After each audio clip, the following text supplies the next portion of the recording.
mummy's with the maggots now. Death has come to your little town, Sheriff. Well, hi there. Hello, and welcome to Would You Die, the show where, I wouldn't take it personally, dude. He's a sick man, and if he had any taste, he would have killed you a long time ago. My name's Austin Torres. And I'm Anneliese Petersmark. And today we are covering this pretty much brand new film, Hell of a Summer. Yes, 2023. Although it's kind of been in the works for a hot minute, which we'll get into in a bit. But yeah, Hell of a Summer. It came out like concurrently with the Minecraft movie, I guess, which I didn't know. Yeah, so, just this year. So very recently, technically premiered at the Toronto Film Festival 2 years ago before having its theatrical release. Oh, I didn't realize this movie was that old. Yeah, so it premiered in 2023. It was actually written earlier than that, but it premiered in 2023 at the Toronto Film Festival and then got its theatrical release this year concurrently with the Minecraft movie. So it's kind of similar to the movie we talked about last week, The Cabin in the Woods. Yes, true. Very much had a halt in production in the middle as well. Same kind of deal. Why do the powers that be hate cabin camp slasher movies? Who knows? The public yearns. We love Summerween, so we will be talking about it. So if you've never seen the movie, which is very possible, it just came out to very public. Possible. Spoiler alert for Hell of a Summer. Really fun movie. You should go watch it. But if you need a little refresher, this movie takes place at Camp Pineway, where camp counselors are returning for the new summer for their counselor weekend, only to find that the owners of the camp have gone supposedly on an errand and will be back the next day. They decide to kind of make the most of the fact that they are unsupervised, but find that the situation is more dire than it seems when one by one the counselors start being killed. Yeah. So Austin, what's your personal connection with this movie? What's your history here? I just finished watching this movie like 7 minutes ago. How about you? Same. I also finished watching this movie 5 to 7 minutes ago. What a coincidence. Where'd you watch it? I watched it in my living room with my two good friends, producer Jeremy and Austin Torres. Oh my God. I watched it in your living room too. That's crazy. You guys aren't going to believe this.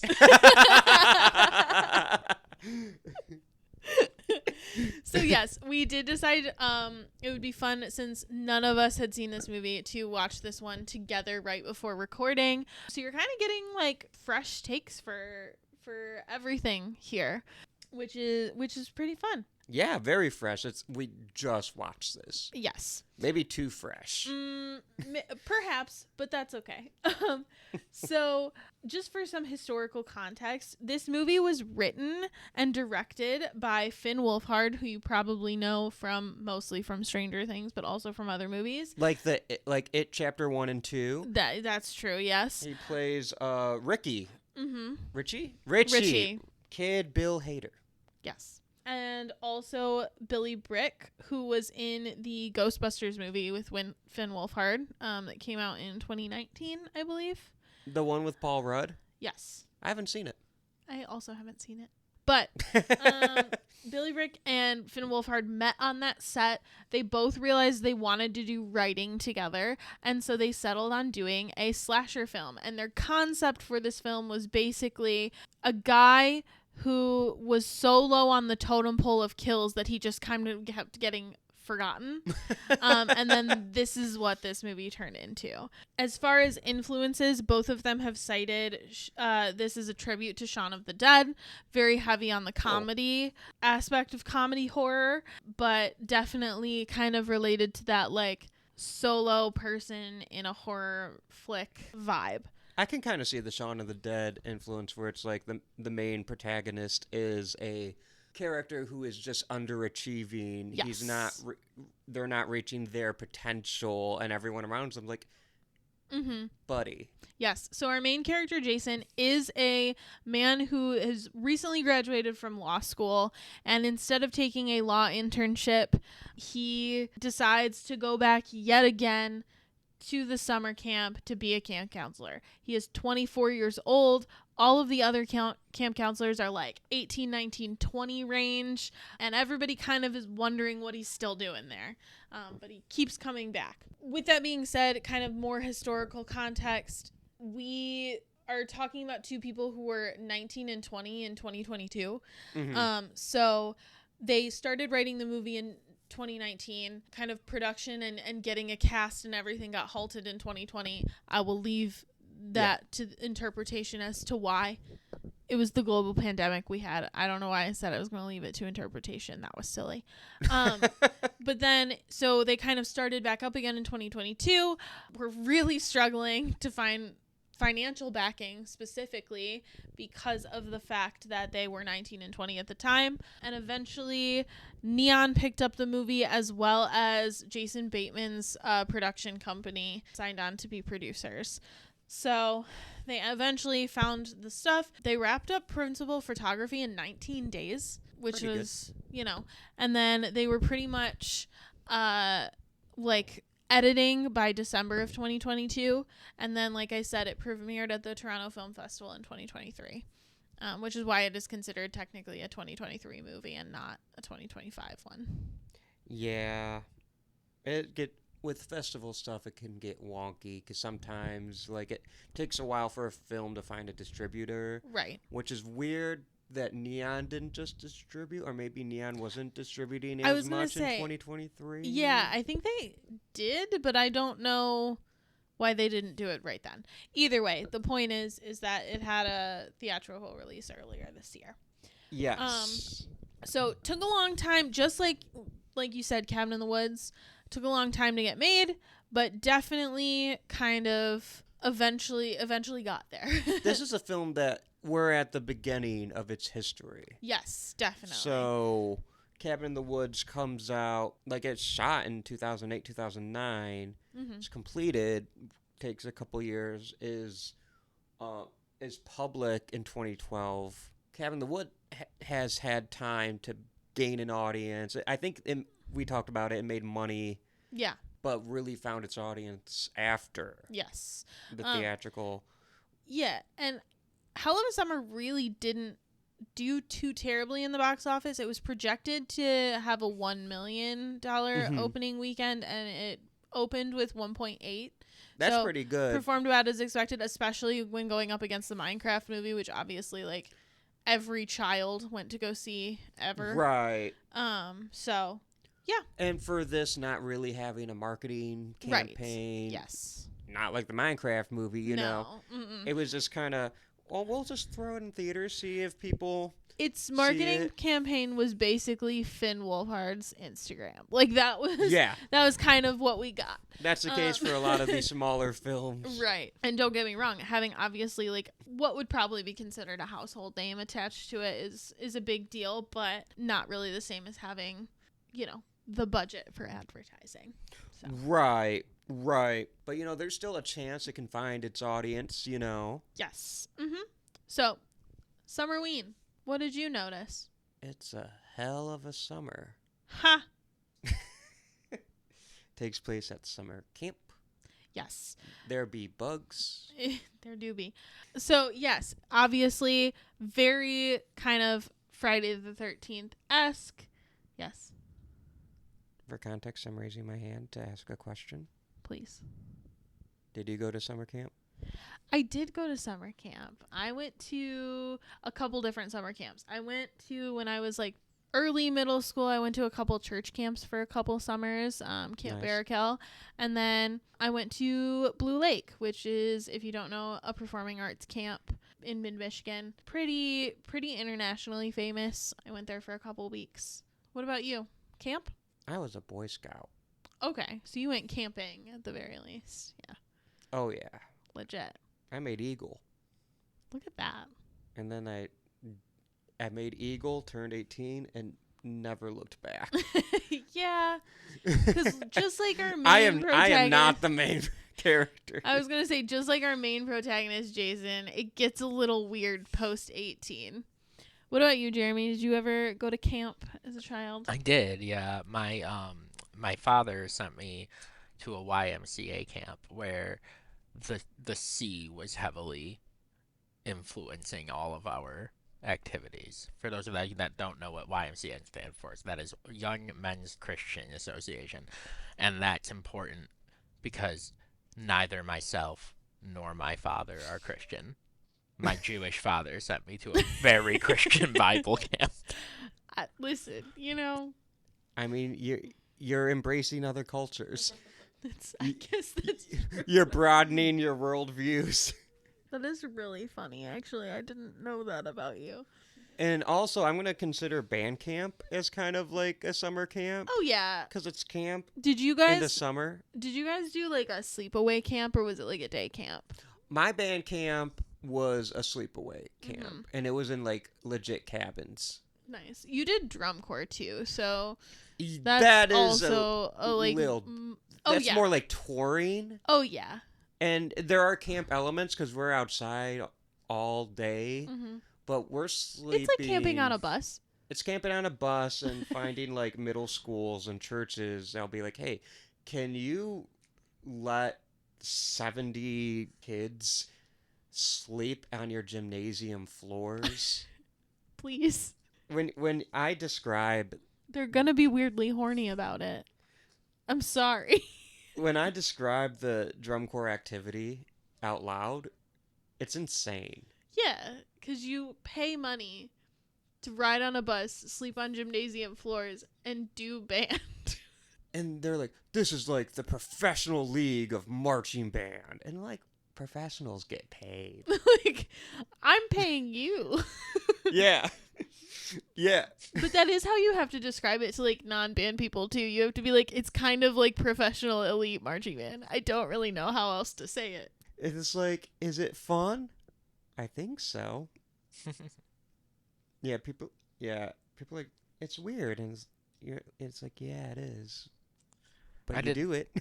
I did baseball camp. Those were not sleepaway. That was basically we all show up to a location and we're told how to play baseball better. But the YMCA camp, that was a sleepaway camp, and that was kind of a nightmare because there wasn't there wasn't enough kids to separate by age group. So like I remember I was like 12 and I think I had like a 7-year-old on the top bunk above me who just cried every night because he wanted to go home. Right, because he's probably never been away from home. Right, he's never been away from home, and their parents were like, "Get out!" They sent him, and then he just cried every night and was like, "I want to go home." And I remember being like 13 and being like, "Me too, brother." That sucks. My band camp was not a sleepaway camp, but I like teched and camp counseled for band camps that were. So I never did like a sleepaway band camp, but then by the time I was like in college, I was like kind of doing, I guess I was doing this. I talked to you about this and I literally said I had never been a camp counselor, but I have kind of in a way. Through band camp? Through band camp. Me too. Like I like teched, but I don't think I camp counseled for Boy Scouts. I didn't do that. But I did it for band camp. Like I teched band camps too. Mm-hmm. Did you baseball teach band? I did. Camp? Not camps. I did like clinics and stuff, like Little League clinics, but those were more like one-offs and whatnot. So there were no weird 24-year-old like. Well, I guess if it's like band, it's not weird your age because you're not there as a counselor. You're there as a like professional musician, right? In a sense. Yeah, I think I might have been 24 at teaching it's not band, but same. We had like it's not parents who were like the chaperones in the and they're even older cabins, and they're older. But again, but they're parents. That's less weird. It's much more weird if you're just like, I am a 24-year-old here from college, here to be your camp counselor. Right, right. Where it's like we have been recruited. Right. We are being paid. Right. Because we are good at the band thing, and we are here to make your kids good. Yes. So, As far as the Summerween vibes, this is very heavy with them. You know, we start out and we have all of these kind of entitled young 20s camp counselors back for another summer. You know, you have like all the tropes. You got like the rich boy and his like best friend who's in love with him, and then you have like the screenwriter who's really suffering internally because of his mild peanut allergy. You have like the diva who's brought all of her stuff with her and her boyfriend. I'm trying to think what else. You've got, did I say the vegan already? We've No, got you a didn't. Vegan. We've got Like the occult girl. the occult like creepy girl, which you gotta have in every Summerween movie if you can help it. So yeah, we've got our way too old guy.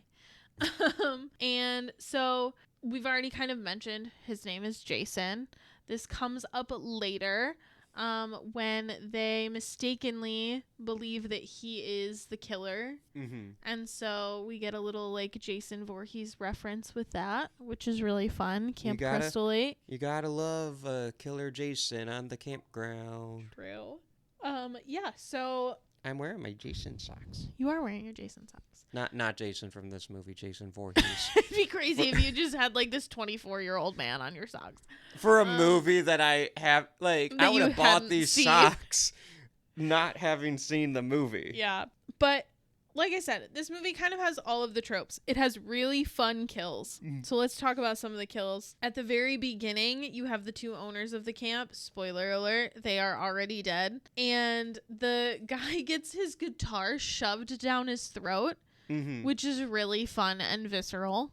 It's really just that and the dude that gets walloped in the head with an axe. Him. It's We a lot also of it have is like off screen. we also have our peanut butter kill. Yeah, but that was kind of off screen, you know. Well, yeah, like, there were a lot of off screen, but I'm just talking about the way that people were killed and how it Yeah. was creative. That's So they dipped the knife in peanut butter and then assumedly stabbed him or what have you. The vegan who turns out to accidentally be sneaking meat and gets killed and shoved in a freezer. It's beyond me. It's beyond meat. Oh, I forgot to mention our dramatic theater kid. That's another one of our... He gets axed in the tropes. face. He does get axed in the face after getting pepper sprayed in the face and going blind. The pepper spray part was funny. That was hilarious. I thought you were the killer. You yelled ghost. I wasn't sure. One of my favorite parts, which I don't necessarily know if this belongs in Summerween, but it's very summer camp vibes, is when Jason, who discovers the body and comes back and tells all the rest of the counselors, oh my god, I discovered a body. They think he's doing like a murder mystery, like bonding activity. That's really fun because they're like, okay, like go get the cell phones, and then he goes and he's like, the cell phones are missing, and they're like, oh no, who could have predicted it? Right. It's very good. They mention bears a lot. They do, yeah. The Bobby characters think at some point is like yes, hung up on it could be a bear. Yeah, Bobby, who's played by Billy Burke, one of the writers, is very much hung up on this idea that He's hung up on bears, and he's hung up on like he gets in his head that the killers are going after the hottest people. oh my god. So he's personally offended that he's still alive. Yes. Hence my quote that I picked earlier today, which it's time. What did you guys think I was going to pick for the quote of the week? Good question. Jeremy actually had one out. For this one? Yes. I did think you said the quote so far in this episode, but it was not your quote at the beginning. I did think you were going to say, it's beyond me. It's beyond me. You exclaimed during the movie out loud, what a horrible final words. I thought that was funny. That was good. Oh, I did wonder if you were going to say when Ezra like goes to the phone and he says like, the line's been cut. Ugh, I've always wanted to say that. I like the reaction to it where the guy's like, so wait, are the lines actually cut? Oh yeah, we're fucked. Oh yeah, we're fucked. Yeah, that's good. There are some really funny bits. Yes, this is a very fun movie with a lot of very funny lines. Oh, I almost did the quote where, because Finn Wolfhard, his character is getting waters for people, and they find like a case of like plastic bottles, and he just goes, "Single-use plastic is the real killer here." That's true. We have to talk about Finn Wolfhard's character, Chris, who Chris and Bobby have a really interesting dynamic because Bobby throughout the whole movie is like openly in love with Chris and is like very upset with Chris's girlfriend, who is another counselor at the camp, and they're like best friends, and he's like, I like am in love with, like, to the point where everybody knows. And I think that's really fun. But Chris is just like the perfect like man for anybody who's like 18. You know what I mean? Yeah. Like he's gonna be a gender studies major in college. He drives a convertible. He like has a really supportive family. He's like got this stepdad who's like really great. I think the stepdad's name's Dale. Yeah, I think so. Yes, it is Dale. And he's like really supportive of Bobby and like loves him a lot, just obviously not in the same way. Right. And he's just like, yeah, Finn Wolfhard writing himself as like this very like wholesome and wonderful character, And kind of aloof too. and yes, very much was so funny. Yeah, I enjoyed a lot of those bits. I liked a lot of the back and forth between the characters. I think those were my favorite bits. So, normally when we do the show, we talk about the cultural impact. Yes.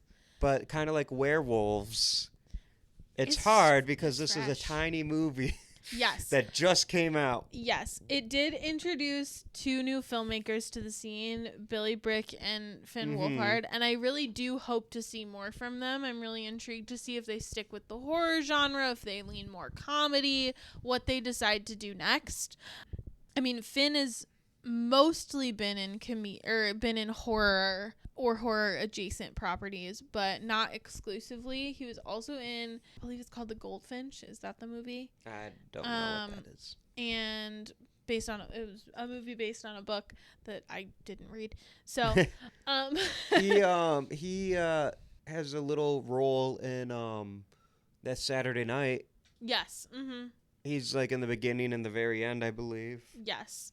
Like he pops up and he works. Yeah. I guess Ghostbusters is kind of horror adjacent. Horror adjacent. It obviously. But definitely comedy. Yes. So I'm interested to see what they do. Billy Brick hasn't done much acting, actually. Okay. His kind of biggest role was Ghostbusters. So I'm also interested to see kind of what he does next. I like that Finn Wolfhard, being so young, is taking the initiative with his friend. Yeah. Kind of taking ownership of his career Yes. very early, because when you're a child star like that, it's very easy to let others dictate what you're going to do. Yeah, I think it's really interesting because he is kind of the like classic triple threat. He's obviously a great actor. Now he like writes and directs, and he was in Calpurnia, which is a rock band as well. I think he was in a music video for like Weezer Yes. a couple years back. But so he kind of does, he sings, he acts, he writes, like all of that. Yeah, Weezer did Take On Me. How Yeah. did I pull that out of my By ass? Aha, and he was the main person in the video. Yeah. Yeah, and he Calpurnia was a band. I don't think they're still active at all, but they were a band like from 2017 to like 2019 or so. They're probably most known for their cover of Say It Ain't So, but they've also done like original music. Wait, so Finn Wolfhard was in a band that covered Weezer and then starred in a music video for the band Weezer, but the song was a cover. Yes. That's a lot to process. Yeah. That's really funny, though. It is. But yeah, we'll see if, like, what happens with this film. I hope people watch it because I think it's a fun time. And I like supporting the littler movies. I guess this is, as someone who makes even even more little movies. Smaller. oh, I don't, more little movie. Okay. Even littler. Smaller. Like, I don't know, I just, it's fun to go from, like, Jaws. Yeah, I know. The biggest movie of all time, do, like, this movie wasn't made for more than, like, 2 mil. Yeah, exactly. But then I also, like, we could go even smaller We can. Let's do it. eventually. Yeah. All right, so let's get into our superlatives. Who would you save? I would save Ezra, who is our dramatic little theater kid. I think he's very funny. He's very mean, and I appreciate that because I think that's what he needs to be. But my favorite is when they say that they're going to go into the woods, and then he sings a little bit from Into the Woods. That's really fun. Yeah, that was Love a good. him. That was a good reference. What about you? Who would you save? And I- do you know any of their names? I don't know. I'd save Creepy Girl Okay, fair. because she gets stabbed in the back and she goes, "Finally." That's a crazy line. Yeah, and I'll be like, "Nah. If I gotta suffer, so do you." That's fair. What was your favorite scare? I didn't think this was like a particularly scary No. movie. Do you want to tell me your favorite kill? Maybe? No, because there Okay. wasn't much to choose from. But I do want to tell you my favorite moment. Okay, Because to me, I enjoyed the movie, but not for the horror elements. for sure. If I were to just focus on the horror elements, I wouldn't have liked this movie. Mm-hmm. But watching it as a comedy and hanging with my homies, my buddies, my friends, Yeah. I really enjoyed the movie. But I'm like, as a horror movie, I'm like, eh. Yeah. But as a movie, I liked it. You know what I mean? Yeah, I feel that. But anyways, my favorite moment. So I mentioned how Finn Wolfhard's character sees like the case of plastic bottled waters and like single-use plastic's a real killer. Yeah. Later on in the movie, he's running around with a tray of glasses of water. It's like, guys, I brought waters for everyone. And then like they're chasing after 2 of the other kids and they're running off and Finn Wolfhard just throws the tray of waters. He goes, "Fine, stay dehydrated." It's And very then he- good. And then he just goes, "Okay, I'm sorry, guys. I'll go get more waters." It's so funny. Yeah, that is very funny. That's a good part. So my favorite scare, which again, I guess is not a scare, but it was a funny moment because early on in the movie, this kid is mentioning how he has a mild peanut butter allergy. I think his name is Ari, right? That is. Yeah, because I said something like, "Oh, like Ari Aster." Yes. And so he mentions it twice, and then Austin's like, he's mentioned this allergy enough that it's gonna have something to do with this kill. And I was kind of like, but it's a mild allergy, Austin. And he's like, I don't care, it will. And he called that shit, and I was so delighted. They dipped the knife in peanut butter, and I laughed so hard. So that was my favorite moment. I remember saying something to the effect of, "Hey, Jeremy, what do you think's the over/under for a not related Yeah. a kill And what scene?" did you say? 28%. I said a 28% likelihood. Yeah. Yeah, and I took- Austin I took took the the over, over. and I took the under, and I was wrong, and I was delighted to be proven wrong. Who is your Tony Todd Award winner for movie MVP? I have to say Billy Brick. I think he was phenomenal. I think he obviously, I mean, he helps write it, so he has a lot of the, tone of the movie down. But his character, Bobby, is just so funny. He has this kind of like running bit throughout the thing where he'll like psych himself up to do something, and then somebody will say something, and he'll be like, "Now, why would you say that?" Like, there's this one point where he's like, he's talking to Chris, Finn Wolfhard's character's girlfriend, and he's like, "You go save Chris. I'm gonna go in there and stop the murderer." And she goes, "No, that's suicide." And he literally turns back and he's like about to go in, and he goes, "No, why would you say that?" I'm like hyping myself up to do this, and then you say something like that. My bad. And then you say something like that, and now I have to like re-hype myself up. It's just, I love that bit so much. That's so funny. So He was my favorite. He was my standout. Who is your Tony Todd Award for movie MVP? I'll take the other half of that duo, Finn Wolfhard. Yeah, he's good. I already said a bunch of my favorite lines.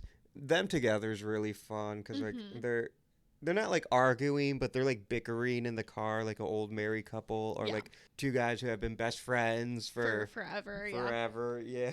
It's like, so should I wear the puka? Yeah, wear the puka. I don't know. No. You'll rock it. Everyone loves the puka. Yeah. It's just stuff like that. And then later in the cabin, when it's just the two of them, they kind of have another moment like that. Yeah, they're a fun dynamic. I really like them a lot. I think the movie would have been better with less characters. That's fair.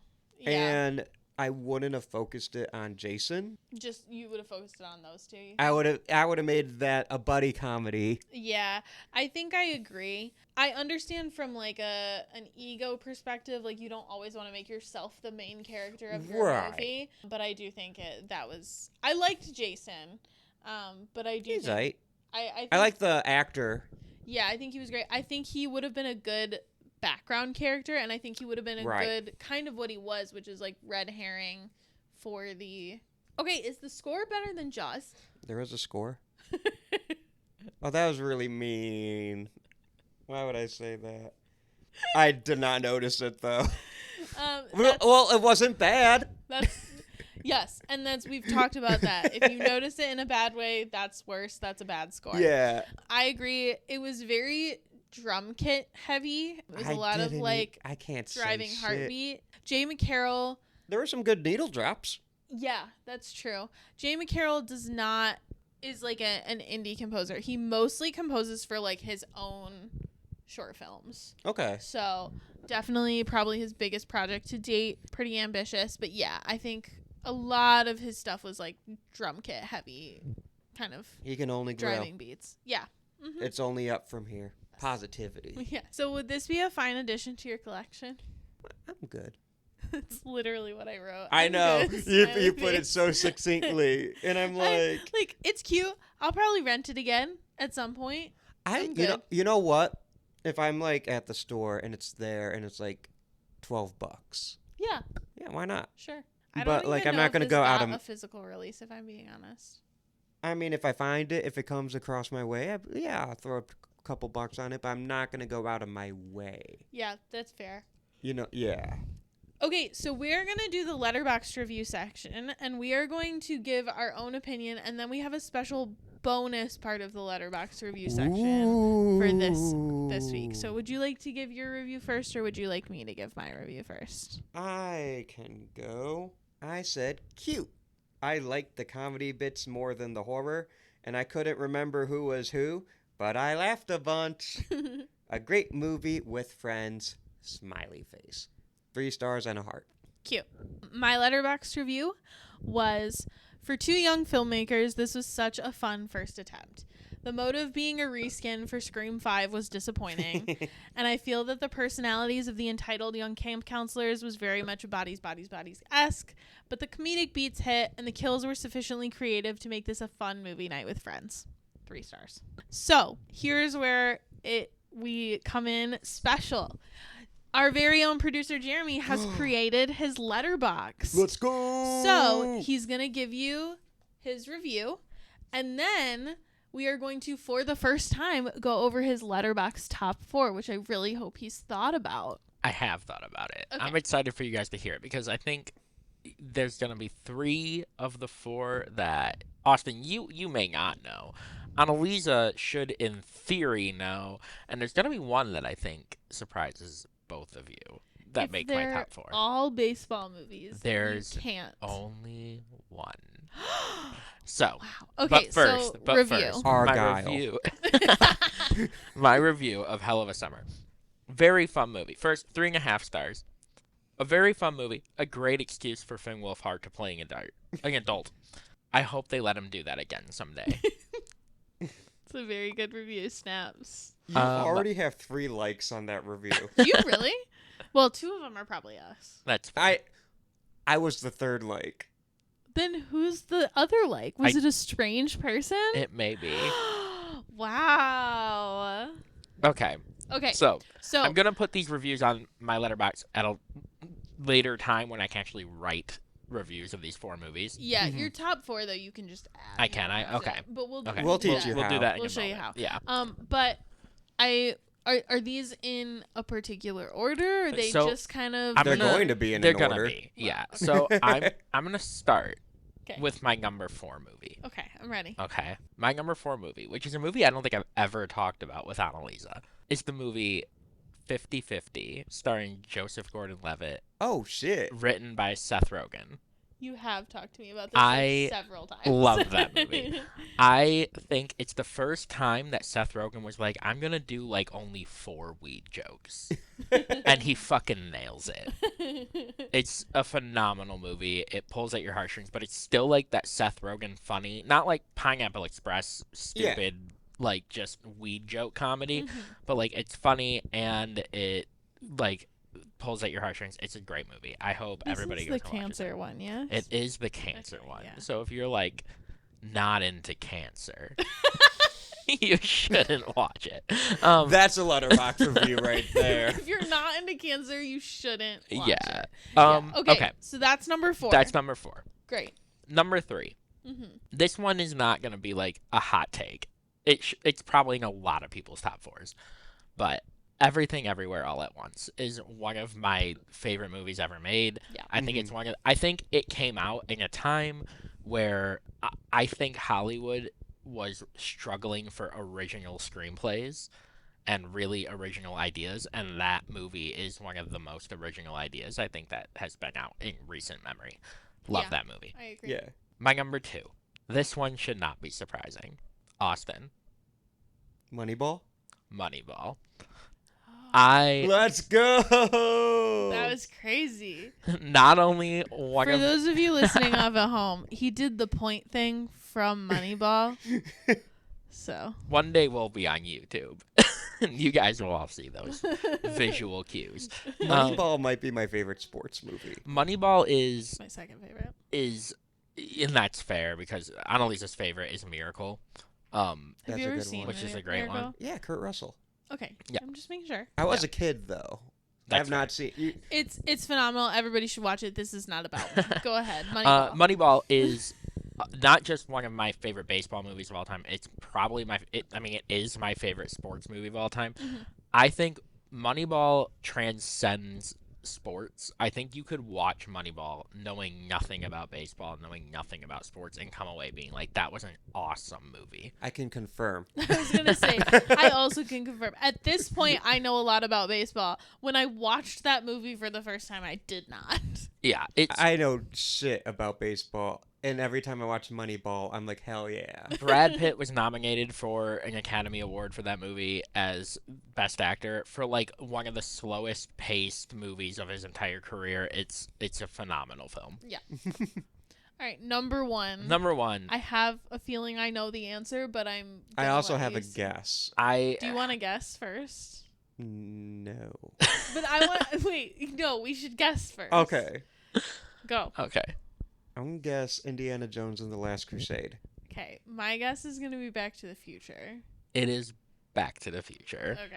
I'm not far off. It's not, No, no. definitely No. not. If I could extend I was this thinking list, Back to the Future too. yeah, okay. If I could No, I'm extend not this Back to the list to Future top 2, 8, but you know what I mean. yeah, yes, yeah. As well.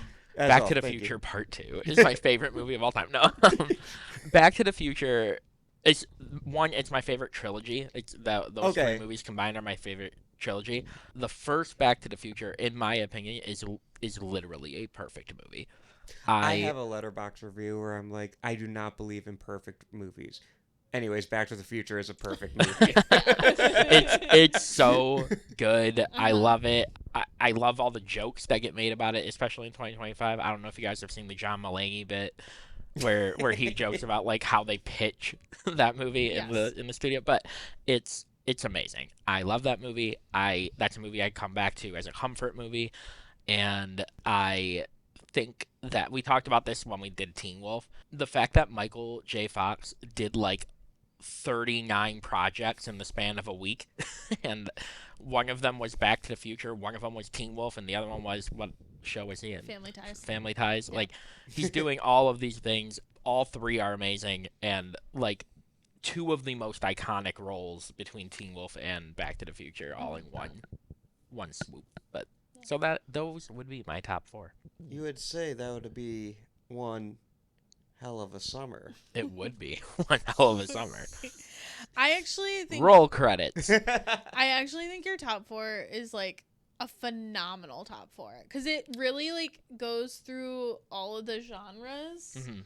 Can we recap real quick? Respect. So- yeah, go back. 4 through 1. Mm-hmm. 50-50. Everything Everywhere All at Once. Moneyball. Back to the Future. Yeah. You- that's you it. know- Part 3. I just like the Western one. You know what I find really interesting about that though is like if you don't know if you're listening to this podcast because you're fans of me and Austin, Who? and don't know who the fuck Jeremy is. Jeremy's also a stand-up comedian, so I find it really interesting that like okay, you have like some comedic movies on there, but none of them are like straight comedies. Yeah, as somebody who does comedy and like has like made money doing stand-up comedy, watching comedies It's hard. is watching comedies and watching especially stand-up comedy. It's hard to maintain your own voice, That's fair. so it's easier to watch other media. It's That's- not like I no. don't watch comedies, but Right. No, that's I mean, fair. I think a lot of people would classify Back to the Future as partially a comedy. Oh yeah, like, but right, I think so- it's like an And action then Everything comedy. Everywhere All Yeah. at Once is action comedy. And then Yeah. 50-50 is Seth Rogen. Like they're Right, comedic moments, but I just And mean like, in Moneyball's a general. drama, but it's also fucking funny. Yeah. it is. Yeah. Yeah. That's a great Letterboxd top 4. Love it. Speaking of Letterboxd top 4s, what's yours, Lise? We've discussed it on the show, but just because I'm sure everyone listening's As curious. a recap, yeah, let's Mhm. do that. So I'm actually And I change mine every so often. yes. So I think actually I am gonna change mine. Damn, I- Hell of a Summer was that good. No, it wasn't. It was fine. Oh, It was- no, it wasn't. I said it was fine. I so my okay. Never mind. I'm not gonna get my top 4. Fuck all of you. Whoa, whoa. Okay, my top 4 in no particular order, just in the order that they are on my favorites, is 10 Things I Hate About You. Hell yeah. Favorite movie of all time. That one's number 1. Practical Magic. Hell yeah. When Harry Met Sally. Hell yeah. And most recently, Jaws. Hell yeah. I forgot how good that movie was until We've been on a journey to try to find the 50th Like, anniversary Steelbook. Steelbook. It hasn't gone well, No. but we're trying. we can order it. I just want to find it naturally in the wild. It's But getting harder. Yeah. Especially since Best Buy stopped selling physical media, yeah. which has been good for my wallet. I don't shop at Best Buy anymore. I was Best Buy's biggest homie. You really were. And then... All right, and then- so yeah. what about you? What is your Letterboxd top 4 right now? So I pulled up my Letterboxd profile. Mm-hmm. Because I'll rotate 2 through 4 every so often Yeah. with a bunch of different contenders. Mm-hmm. Jaws is one. Yeah. Raiders of the Lost Ark is one. But I think I've mentioned it before. I don't want all... It could easily be all Spielberg as a But you top try 4. not to have all Spielberg, yeah. Right. And I try to, be like, I have diversified taste. My Letterboxd top 4 is not that diverse. Yeah, mine isn't either. Mine is going like Jeremy 4 through 1. 4 being The Empire Strikes Back. Mm-hmm. 3 being Candyman. Actually, I'm going to change it. I'm going to rotate Candyman out. Yeah, Candyman's been on there for a long time. I love Candyman. That's our boy Tony Todd. Exactly. I love Candyman, but I feel like I'm making a rotation. I'm doing this live, people. I am doing this. Do it live. I'm going to keep Empire. Actually, no, I'm going to swap out Empire too. Wow. Okay. So I'm going to put in Raiders. Disregard everything he said. Yeah, exactly, yeah. I'm going to put Raiders back in the slot. Okay. There's 2 Spielberg again, but Okay, that's fine. I love Raiders. Mm-hmm. And I'm going to put in A Hell of a Nightmare Summer. on Elm Street. Okay. Here we are. So, Just on your mind, he made a Nightmare on Elm Street reference while we were watching Hell of a Summer. oh, I did, yeah. Yeah. It's true. So 4 through 1, A Nightmare on Elm Street, Okay. Raiders of the Lost Ark, Okay. Alien, Mm-hmm. and the undisputed king of Austin Torres's heart, Jurassic Park. Yeah. Jurassic Park will never be challenged. Always and forever, man. Mm-hmm. It's a good one. It's a good one. But Raiders has been out of my top 4 for a bit. Time to put it back in, yeah. Yeah, I'll switch Raiders and Empire Mm-hmm. a couple bits. Full disclosure, I almost put the new Superman in the top 4. Really? I love it. I I do love it. I thought about Nope. I felt Nope is I felt great. like I couldn't do it because of recency. Because I don't even think it's my favorite Superman movie, so I feel like Right. it felt like Yeah. recency bias. It probably is, but it's a very It's very phenomenal good. movie. If you haven't seen it, you should go see it. Back to the Future and Scream are sometimes in my top 4 as Yeah. well. Mm-hmm. And Jaws. Okay. Alrighty. Moving on. Supernatural alumni. I have great news. We got a big one this week, fellas. Was it Jason? It was not. In season 11, episode 5, Thin Lizzy, the creepy haunted kid that is in every episode of Supernatural is played by a very young Finn Wolfhard. Bow, bow, bow, bow, bow, bow, bow, bow. Yup. I don't have the money for a soundboard, so we That's don't okay. have like One day. legit effects. But Subscribe to our Patreon. yeah, please. But yeah, no, he is just a little lad and A wee little thing. very, very cute and very haunted as a child. I did look into it. That episode came out 1 year before he was cast for Stranger Things. Yes. Wow. Which is funny because he does look much younger He does. than like yes. first year Stranger Things. And first year Stranger Things, he also looks like a fetus. So, but yeah. He's grown up. Mm-hmm. Mhm. Yes, he very much has. He is now 23, 22? I don't know. Yeah. Around there. Okay. Special edition superlative, guys. Summerween edition. On a scale from 1 to 10. How hot is this cast? Am I going first? You can go first. 2. 2. Is it just because they're too young? Yeah. That's kind of how I feel too. I was going to give them like a 3. I guess like, they're like they're, older than the I Know What You Did Last Summer cast. But the But, like- I Know What You Did Last Summer cast were like 25-year-olds playing Well, yeah. Okay. We're 7, talking like 18. I'm talking like actor wise. Yeah, I would give this a 3 because I do think they're a very attractive looking bunch, but they are also like children. Jeremy? I also said 3, kind of for the same reason. Okay. And then after you watch a movie like Jaws, Yeah. it's hard to appreciate hotness elsewhere when you've just tasted the top. That's fair. So that's a whopping 8 out of 30, which makes it our least attractive cast. Bobby would be so pissed at us.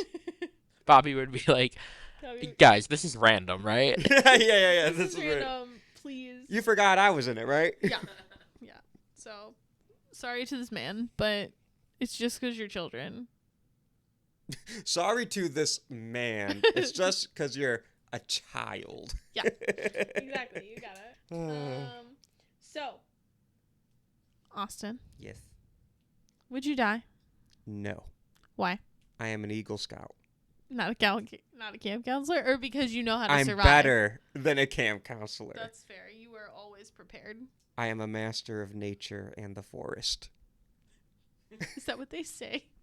No. Okay. Well, maybe some do. I mean, I can't say no. I've never said that before in my life. I've never thought that in my entire career. But I can imagine, like, some people I did scouts with saying it. Yeah, that's fair. Always be prepared. Would you die?